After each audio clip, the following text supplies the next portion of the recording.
Thank you for being here with us today. Thank you for You get this whole couch to spread out on. Very nice. Yeah, I feel like I need a psychotherapist. This is nice. Okay. I'm not licensed, but I will bravely do it. But you just can't sue me if anything happens. Hi, everyone. Hi, how are you? Good. I like the one. That's a good one. I like that. I also appreciate you matching the vibe. Yeah. We are two bleach blondes. Targaryens. In all black. That's what we are. That's yeah, why we're they going gave you for to this. me. Exactly. I really appreciate it. You're welcome. He planned it with me. Yeah. Is it your first time in Columbus? No, I've been here Really? twice before. I used to no play way. in a band, and we came through years ago. We played the first show we played here was in like a small radio station, and then the second show was in a club. Both were amazing. So whenever I come here, I'm always filled with like good memories and joy. So it's a pleasure to be back. Oh, that's Yeah, good counterfeit. to hear. Yeah, the people of Columbus are just great. Y'all are so sweet. It's always a pleasure to be here. It's my favorite GalaxyCon. If anybody else asks me that, I'll deny it. But y'all are my favorite audience that we have. Yes. I'm going to ask just some very basic origin story questions and save the fun questions for our lovely guests. By the way, y'all can start lining up if you have a question. I wanted to know kind of what got you into acting. I know, that's such a broad question. I was that sort of precocious child that put on shows for their parents when I was really young, like starting at like maybe 5 or 6, you know.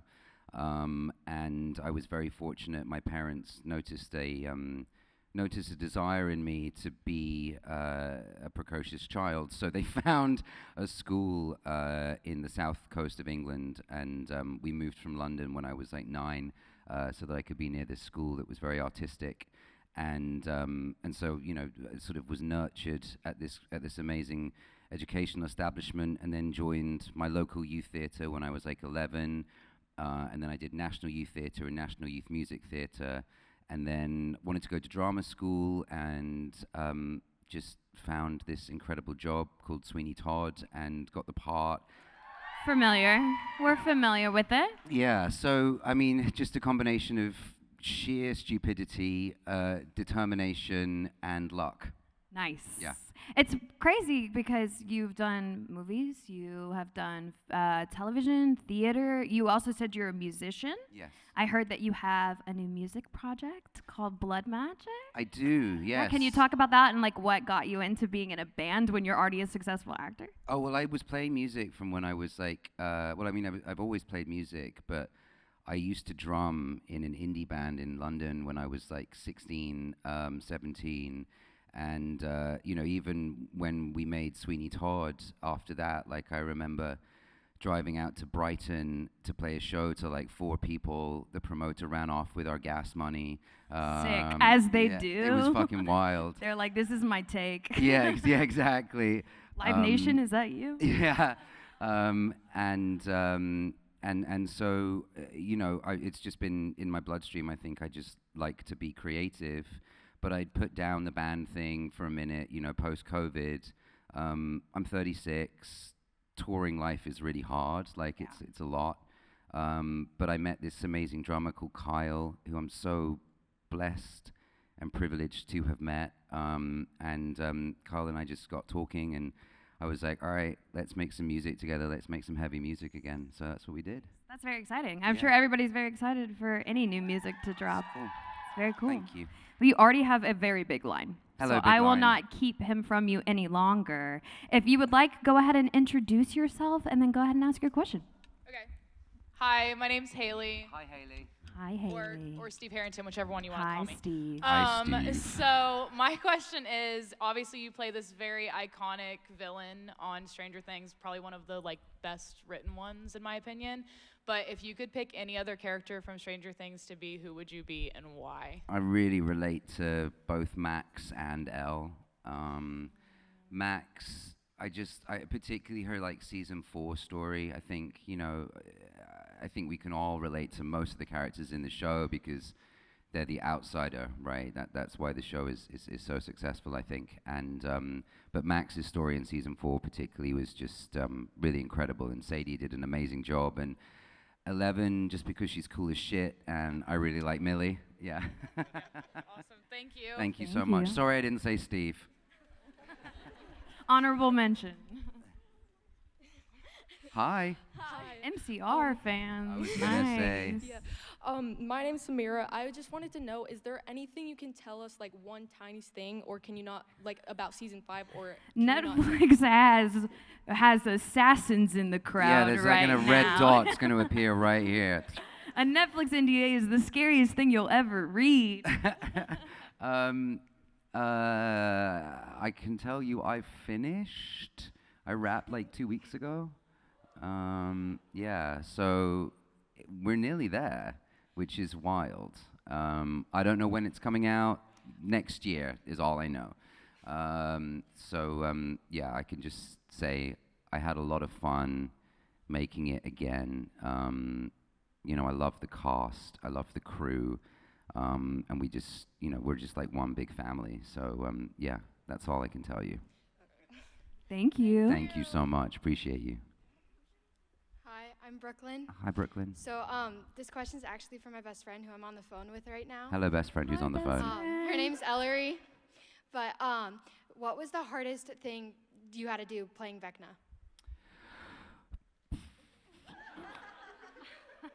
All of it? I mean, the hours were crazy, just because, like, for season 4, it took 8 hours of application, and then I'd shoot for, you know, between 9 and 10 hours, and then it's like an hour or so D-rig, and then, you know, I'm, like, hanging out on set for, like, 45 minutes after that. So, you know, you're looking at a 20-hour day every time I do Vecna, which is amazing and fun, but after a while, you go a bit crazy, and you start just being a bit of an idiot, even more so than I normally am. But yeah, that was probably the hardest part, if I'm being honest, but I loved all of it so much that, like, there's no part of it that really sticks in the back of my brain as being like, oh, that was difficult. I mean, I remember, like, the snowball scene in season 4 with Max and Elle. Like, I remember just being exhausted and walking in and doing a rehearsal and, like, just not having the energy and being like, oh God, I really sucked during that rehearsal. Went outside and I was like, all right, kid, you've got 2 choices. You can either cry and go home, or you can put your big boy pants on and you can go back in there and you can do it properly. And like, that was like, all right, let's go. Like, you know, it's just like digging up that energy again, digging up that kind of, that vibe. It's hard. It can be tough, but I love it. That's good. Thank you. Thank really you. appreciate When it. you say application, you were in full, for people that don't know, you were in full prosthetics Yes. for that. It took 8 hours to get 8 in every hours day? to put on. That yeah. is absolutely crazy. Did you go through a time where you were like, I have to get over the claustrophobia of it all? Or did that never affect you? No, it was mainly caffeine that affected me. I don't know if anybody's ever suffered from like a caffeine overdose, but there's a very strange thing that can happen where the brain starts firing and you start to shake. Exactly. Doing that in full prosthetics is a strange experience. Like, I'm not in It's my like, body. I just like sit outside and like shake like this for like a good 20 minutes and be like, no more coffee. And you Like, can't just stop. take it off between takes. No, you can't. Me and Mike McKesh, who is an incredible makeup artist and who applied Vecna last season and this season, found this video. It's from some show, and it's this guy who's wearing full prosthetics, and he's on like a radio. He's trying to do like a gag, and he's like really hot, and he's like, it's so fucking hot in here, and he's like on the phone, and he's like, I'm gonna rip the chin off, and they're like, please don't rip the chin off. He's like, I'm taking the chin off. It took 2 hours, please. Yeah, exactly. So that became like a thing for this season where like if I was really tired, I just turn to Mike and go, I'm ripping the chin off. Yeah. That's really good. Well, we're happy that you suffered for us. Thank you. Hey, suffering's my middle name. There we go. Hi, my dear. What is your question? Hi, my name is Peyton, and I just want to ask, what was the best movie you've done in your whole years of acting? Ooh, no pressure. Bloody Nora. That's not a film I made. I don't know. All of them? I just feel so privileged I to be liked able. Twilight. That's what you wanted me to say. She said, I know you're about Thank to you answer. for your answer. but It's been a Twilight." pleasure to meet you. All of them. I loved all of them. I'm so lucky to do what I do for a living. You know, there's never one that sticks out more than the others, because for me it's an artistic process and it's a life journey. You know, so I'm just lucky to be able to do what I do. You know, that's how I feel. Thank you. I'm Thank you. sorry. You look dejected. They all held a special place in your heart. They do. They do. And in my brain. Yes. Hi, I'm Hannah. Hi, Hannah. So, switching subjects a little bit, I would love to know who were your top listened to artists this year, like Spotify Wrapped style? I don't use Spotify. You an Apple Music? Yeah. I'm I'm a tape guy. I love cassettes. Strictly vinyl, me. I'm analog like that and super cool. I couldn't tell you. I mean, I can tell you, like, you won't go before you're supposed to. By Knocked Loose has definitely been like very much on repeat this year for Arf, me. arf. Yeah, a bit of arf arf, exactly. That's very much been on repeat this year for me, just with Vecna and with the show, and I'm a fan of the band. So they're probably up there. Norma Jean, again, is probably up there. Counterparts released a new EP like 2 months back. That's been on kind of constant repeat. And other than that, just like my friends' bands like Architects and Excerpts, Darker as well, who's amazing, Ethel Cain. Yeah, you anything heavy, dark, or spooky, that's probably where you'll find me. Thank you. Thank you. Thank you. Hi, I'm Kayla, and I have a statement and a question. I loved your role in Twilight, and love that we see like a bit of the same villain energy with Vecna. So thank you for that. But I would love to know your thoughts on my Stranger Things ending prediction. In the last season of the series, I'm so nervous now. I came up with this like as soon as we watched the last episode. of the Because last it's not season. getting Like, any better. it's so I just want to see it. I want to see the camera pan out to the boys playing D&D in Mike's basement. What is your thought on that? That'd be so cute. Like, And Vecna is the DM. You think it's normal, but they're still in a simulation. And then he just winks at the camera. yeah. See you next time. So I've had that theory since the day we watched that episode. I love So I it. just wanted to know your thought. That's my thoughts. Vecna's the dungeon master. It'd be so cool. So thank you. Thank you. Thank you. Hi, I'm Cleo. Hi, we've met. How are you? Good. First of all, thank you for coming to Ohio. And second, my question is, what's the strangest fan interaction you've ever had? Maybe the best fan interaction that you've ever had. Cleo, you're trying to get him canceled. Come on. Well, I've said this many times. I once received a wheel of cheese. We were filming. It was Twilight in Baton Rouge, and somebody left a wheel of cheese for me at the hotel. It's actually very thoughtful. Kind of scary. Unless you're lactose intolerant, then it's a assassination attempt. So that's a good one. That's a good one. That's what I've got for you there. And then today, there were I don't know if they're in the hall here, but there were two people that turned up as Sweeney and Mrs. Lovett in the most amazing cosplay. That was really cool. That's really made my day. So wherever you are, there you are, my beautiful friends over there. They look amazing. So that's been cool. Nice. Thank you. Thank you. Cleo. Hi, Hello. Hi there. I'm Rachel. Hi, Rachel. I remember seeing you in Stranger Things and going, huh, I know you. And then I'm like, I know you. So I've how- met? So when you were filming Mortal Instruments, Yeah. how was it filming in Casa Loma? Where's Casa Loma? Toronto, the castle? The castle.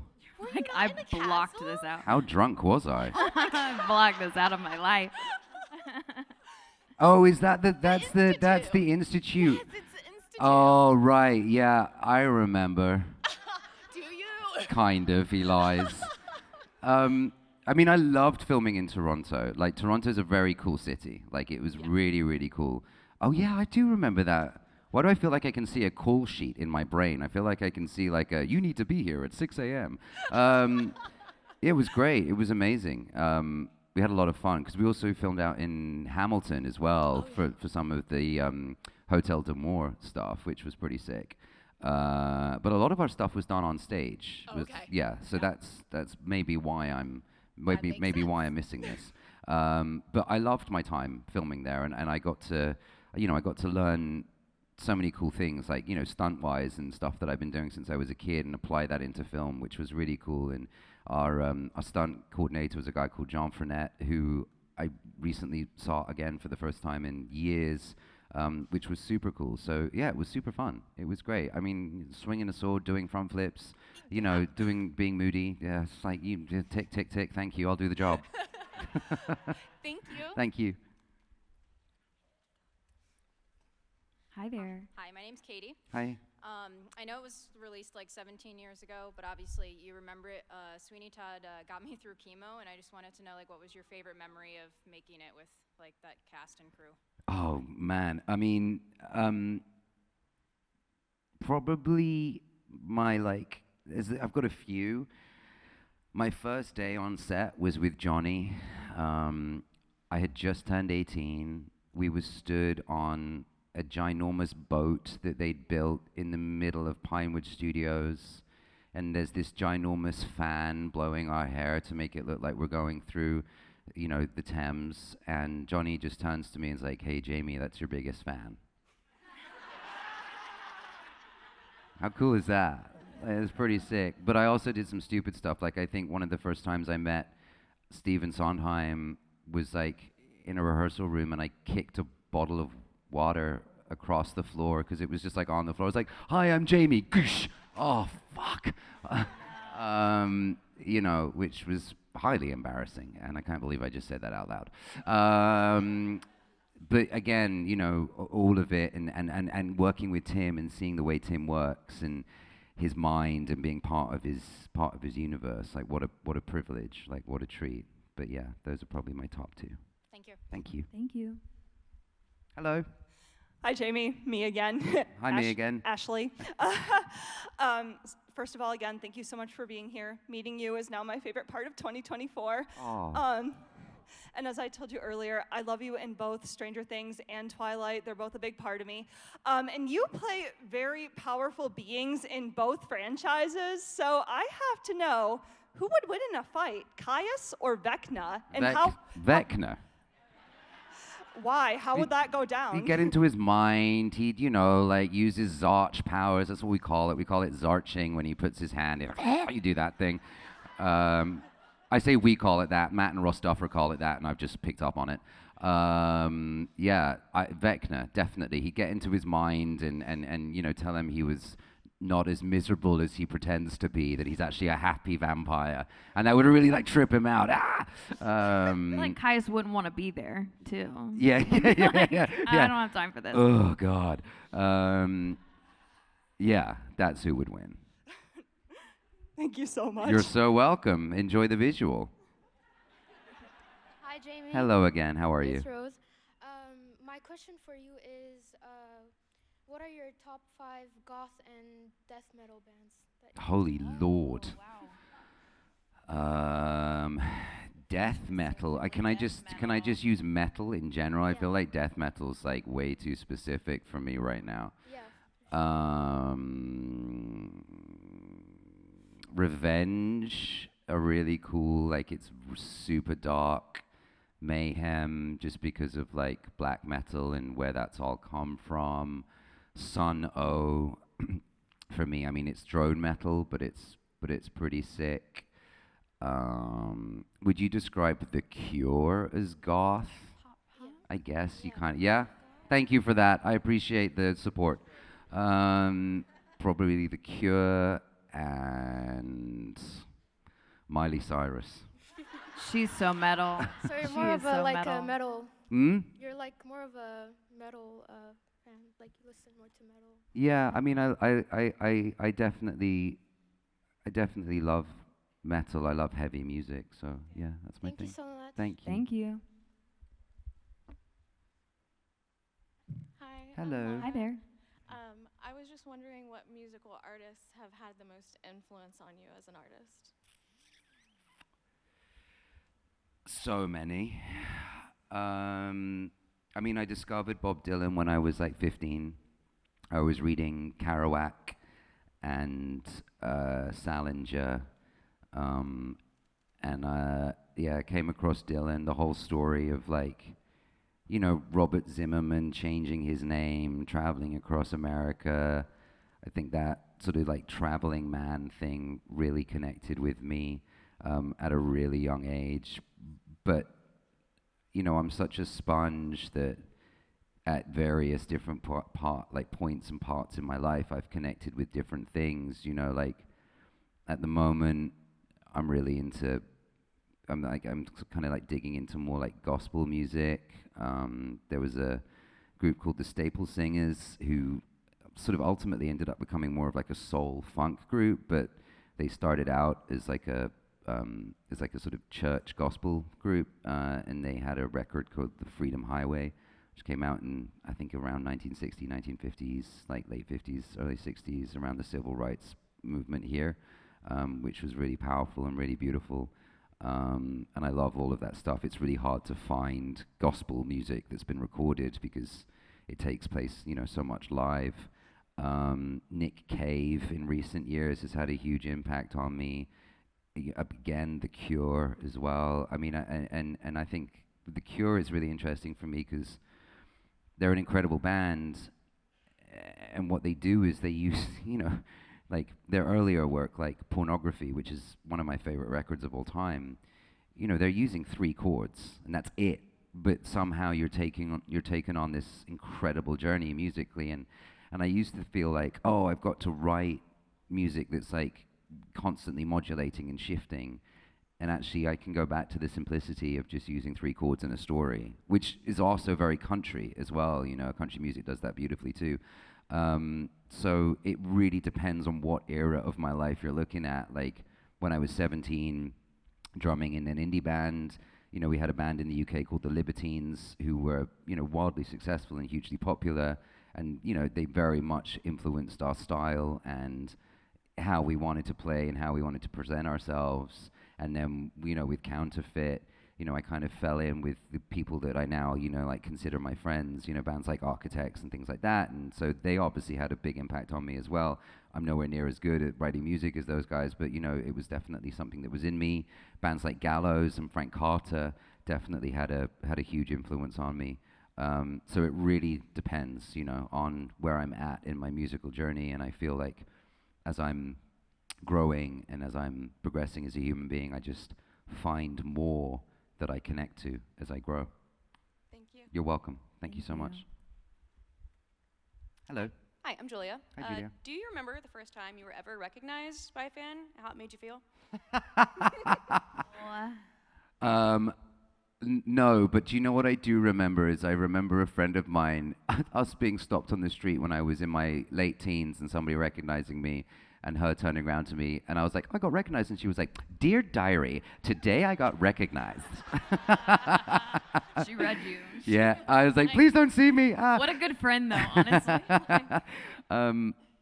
I do not. It was probably, it was probably at a premiere, realistically. You know, it was probably at the premiere of Sweeney Todd. I think, you know, signing autographs for the first time is like a wildly, I don't know, it's a weird experience. It's odd. Yeah. Can't really describe how it feels. Yeah. Thank you. Thank you.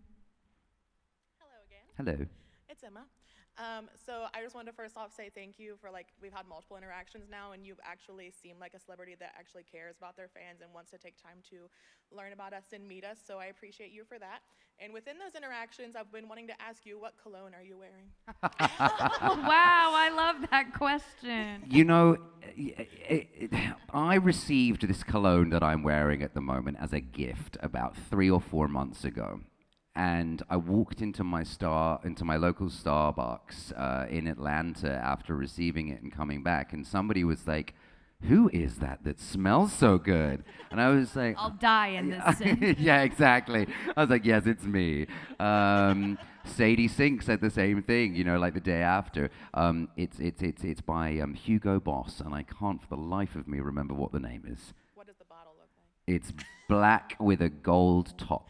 Okay, thank you. Thank you. Googlers, get on it and figure it out. Yeah, Shout no, it it's out. no, that's hard though, because I thought I'd lost it at the gym a couple of months back, so I bought a new one. I hadn't lost it, but the new one that I bought was not the same. So good luck is what I'm saying. Good luck. Hello, Jamie. Hello. My name's Emma. Hi, Emma. And I have a bit of a random and weird question. So Grindelwald and Vecna was two of my favorite villains of all time. So who do you think would be able to come up with the cheesiest pickup line? What do you think it would be?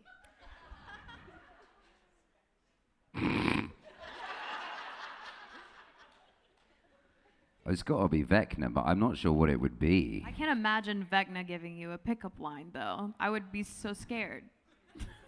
No. Ever been zarched? That's a great one. There it is. Want to see my vines? No. Very nice. Vecna is also, by the way, I'm just going to tell you something. Vecna, when I'm in it, you know how Vecna looks kind of glossy? The reason Vecna looks glossy is because he's covered in KY lubricant. That on top of the pickup line. Exactly. Sexy Vecna. Hi there. Hi. Hello again. How are you? Hi, Jamie. I'm Emily. Hi. I have to ask you, I know that you filmed a movie in New Orleans. Which board? We filmed in Montreal, but the movie is based in New Orleans. So what was it like working on that movie? And when will it come out? Do you know anything? I don't know when it's going to come out. I know Chuck premiered the movie at Fantasia up in Montreal this year, and I know he's doing some work on it now. It was super fun. It's directed by Chuck Russell, and Chuck directed Nightmare on Elm Street 3, which was the sort of, it kind of brought the franchise back to life again. And coincidentally, Frank Darabont is directing a couple of episodes of Stranger Things, and Frank Darabont wrote Nightmare on Elm Street 3, so there's a whole weird synergy thing going on there.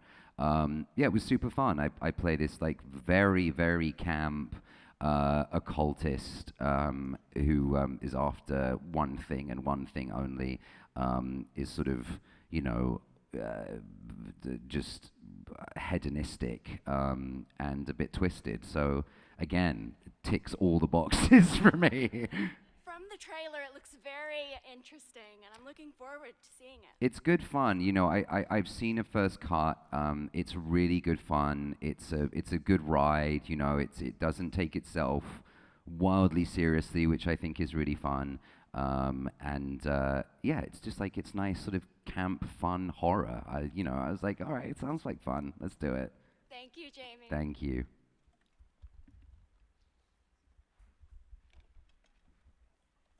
Hi there. Hi, my name is Serenity, and I was wondering, who's your favorite character? It can be a character that you played from any movie, book, TV show. Who's your favorite character? It can also be from a game. Holy Lord. So much to choose from. Yeah, it's They've Holy given Lord. you It's everything. Jesus Christ. What a character, that There you guy. go. Thank you so much. I've answered it. It happened. Hello, Jamie. Hi. I'm Ileana. Hi. So, when you were auditioning for Vecna, Yes. did you know anything about Stranger Things or D&D or anything related to that? I know very little about D&D still. I mean, I know more than I did, and I must confess, I haven't played D&D yet. I have played Magic: The Gathering, which I'm not very good at, and No one is. Right. Okay. Good. Because I always feel like I'm holding people back. No one's Okay. good at it. Okay. Thank God for that. I'm like, a land. Do I got to play a land first? Okay. It's a purple land. I don't know. Did I know anything about the show? Yeah, I knew lots about the show, and I was a fan. I didn't know anything about the character when I was asked to audition for it. I was just given some sides from other movies and shows that I did, and then I was given fake sides from the show, and I kind of built a world up in my head of who I thought this guy could be. I created like a mood board, which I have started to do for projects now.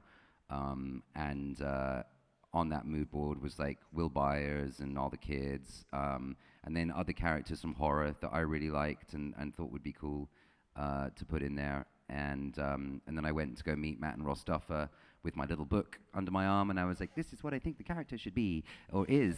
I didn't show it to them until the end of the meeting. They showed me these incredible visuals of what they thought Vecna was going to be, and then a week later, I got a call saying, you've got the job. So that's how it happened. But yeah, that was my knowledge at the time.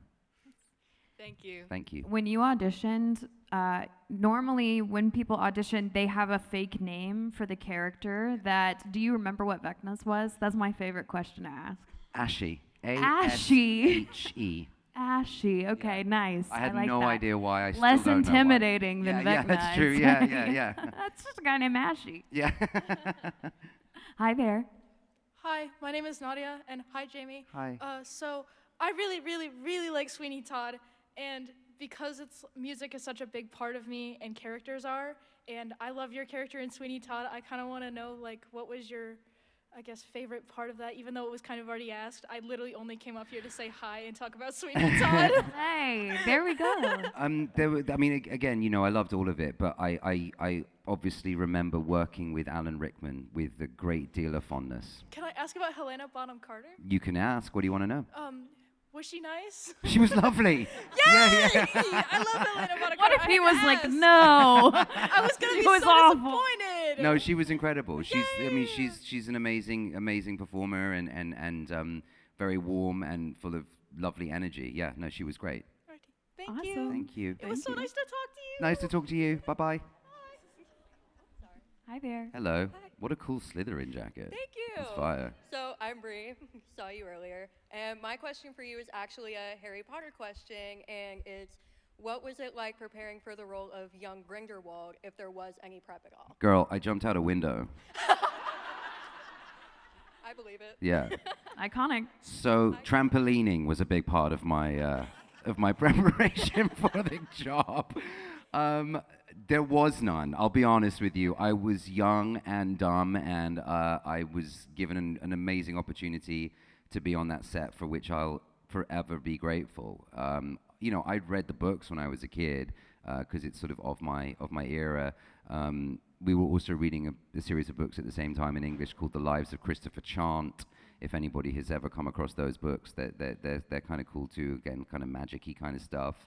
But yeah, no, I remember being on set and David Yates coming in and saying, do you want a stunt double for this? And I was like, David, if you use a stunt double, it's not going to be me in your film. I'm in one scene. This is it. This is all I've got.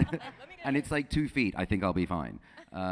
So yeah, no, but I remember that experience so fondly, and I was fortunate enough to be with Mr. Tom Felton a couple of weeks ago, and I remember when I met Tom, he was so kind and sweet to me all those years ago, and he's a lovely guy, and he said to me, I remember, I'll never forget it, we were at a party, and he was like, oh, we're so lucky to have you here. And I just thought, what a nice thing for him to say, so yeah, I've got beautiful, fond memories of it. Love that. But trampolining is my answer. Love it. Thank you. Thank you. So we do have about 10 minutes left. All right, I'll try and be so quick. we might do a little lightning round if that's okay. Awesome. Wish me luck. I No, talk it's for okay. hours. We won't. I'm already we talking. won't be Shut up, mad. Jamie. We won't be mad. As you told once Joseph, shut the F up. Shut the fuck up. No, he told me that.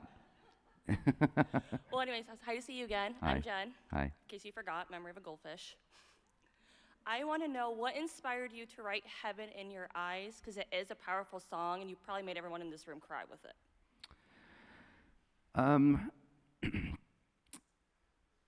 Loss in general.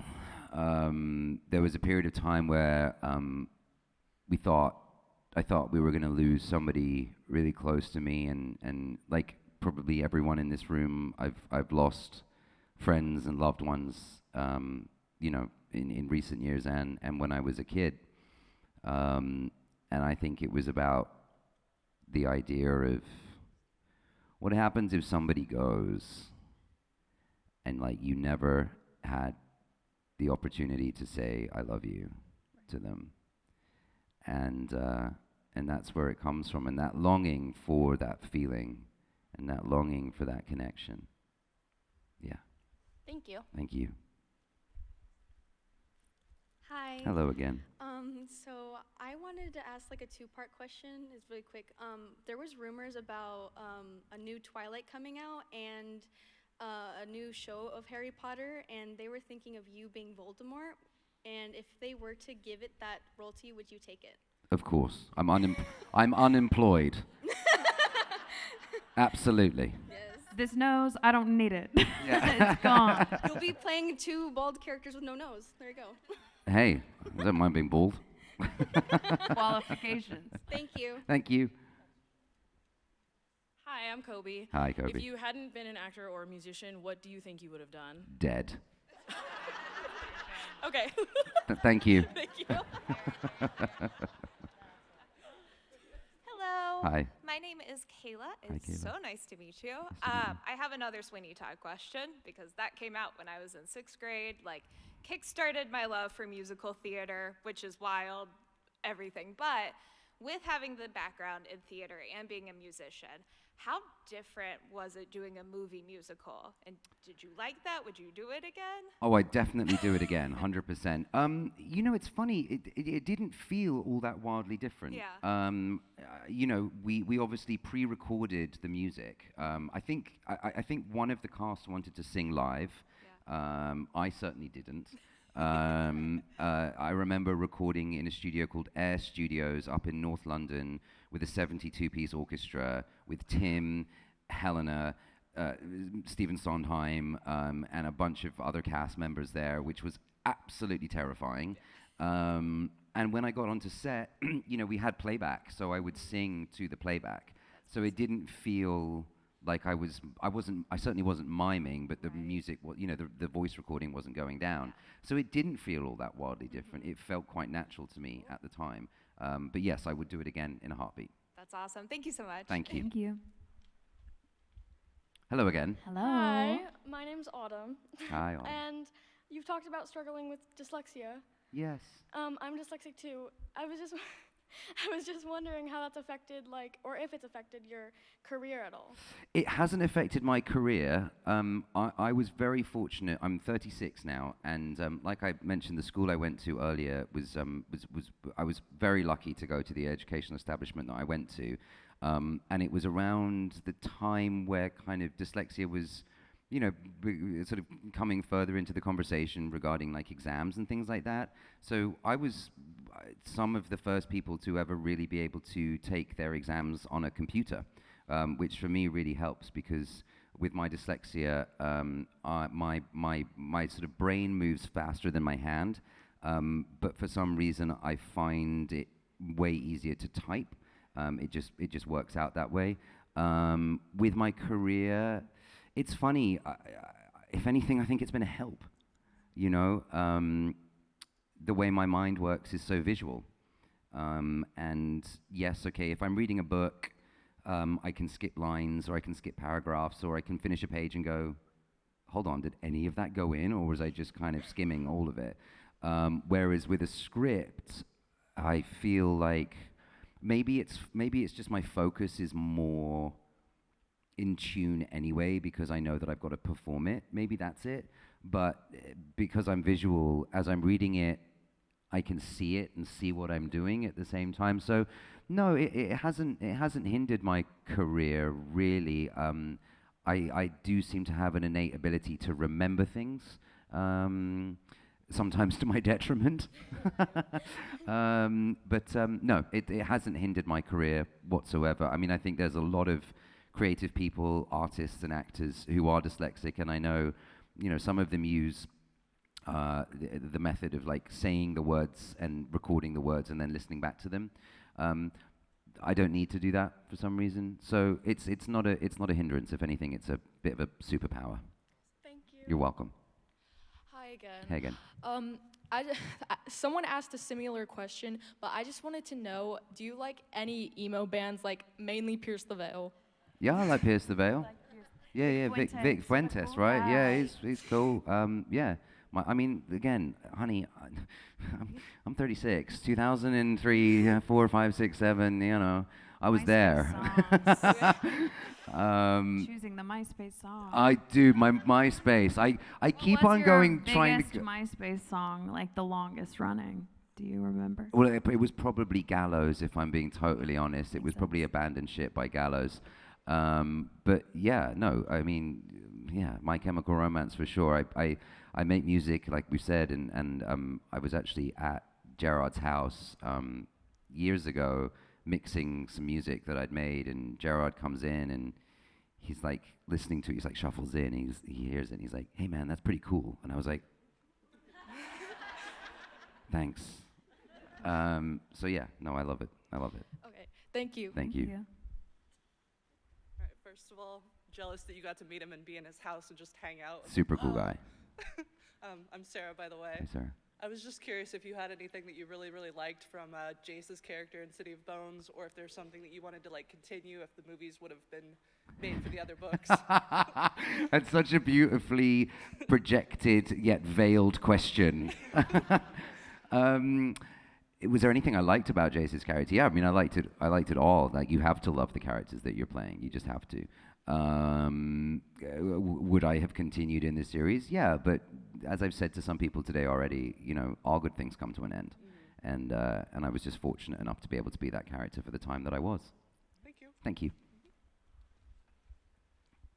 Hi, Jamie. Hi. My name is Sarah, and I wanted to ask is there a role that you wish you would have gotten, or you auditioned for something and you wanted it so bad, but you just didn't end up getting it? Yes. What was it? Lots. The world may never know. Have you seen The Menu? Yes, I have. I really, really, really wanted to be the character that Nick played. It would have been awesome. I mean, I love Nick, and he's amazing, and he did an incredible job. But yeah, I remember doing the audition for it, and I was just like so cut open. It was the end of season 4, and I was like, I'm so present, man. Everything's amazing, and just feeling like I did a killer job on it. But you know, again, everything happens for a reason. Everything happens for a reason. Yeah. Thank you. Thank you. Hi, Jamie. My name's Valerie. Hi, Valerie. So I was wondering, with your more your villain roles like Vecna or Caius, how hard it was not to break character while you're filming, and if there's any scenes that we can see where you're like smirking or like smiling when you're not supposed to, you know, like breaking character. Well, there's nothing that ended up in camera, thankfully. That all ended up on the cutting room floor. With season 4, there's some blooper reels where you can see where Nancy's tied to the chair, and I'm like in her mind being like, I want you to show her everything, I think is what I'm saying. And she's going, no! And I just kept on saying yes back to her. She was like, no! I was like, yes! And so at a certain point after doing that, like maybe 7 or 8 times backwards and forwards, I just fucking lost it. And that ended up in the blooper reel. I fell over playing Vecna as well in season 4. I said this, I think, at another con, but yeah, I remember like everyone gasping, and I was like, oh, they feel really sorry for me. They don't. They just were worried about the costume. Yeah, those are the only times I can kind of remember it, yeah. Okay, thank you. Thank you. You'd have to fall over. You were covered in KY jelly. I just slid across the floor. Yeah, done. Studio's as big as this room. I ended up out the door. See ya, fuckers. Hello again, it's Hi me. again. So, when you were filming Twilight, was there any moments where, whether in camera you were on or off camera, was your favorite, or actors you love to meet? Well, Christopher Hayedall, who plays Marcus, and I were very badly behaved. We were very naughty and constantly making jokes, and I love Chris very, very much, and I've had the opportunity to see him around a few conventions. So I can tell you that particularly whilst making the second New Moon, we, you know, we're off camera, or we're out of focus for most of it, you know, but we were being naughty and giggly when the cameras weren't running. And I have very, very fond memories of that. And then for the last 2, for Breaking Dawn, we were down in Baton Rouge in Louisiana, and we were all living in the same hotel, you know, and we kind of took over the town, which was really cool. Like, it was a really fun thing to do, you know, and we got to meet the mayor, and yeah, it was cool. Thank you. Thank you. Like a consummate professional, you just did that right on time. Way to go. Hey, The yo. internal clock. The internal clock. Thank you so much for joining us. Thank you for coming to GalaxyCon. Thank you for coming to Columbus. It was a pleasure having you. It's always a pleasure to be here. It means a lot to me, and you know, there's something that I've sort of come to the realization of recently, and I like to say it in front of people when I see them. You know, thank you so much for letting me be a very small part of your very big lives. It means a lot. I've been fortunate enough to be a part of some incredible shows that just really strike a chord with not only you, but with me as well. And my heart really is filled with a lot of love and a lot of warmth for you all, because I know how, you know, lovely these spaces are. So thank you for letting me be here. It really does mean a lot, and I love you, and if you'll have me back, I'd love to come back another time, so thank you. Yeah, give it up one more time for Jamie. We're gonna actually go ahead and do a stage selfie, so if everybody would like to stand up and come closer to the stage, not on the stage, but closer to the stage, we're gonna take a quick picture.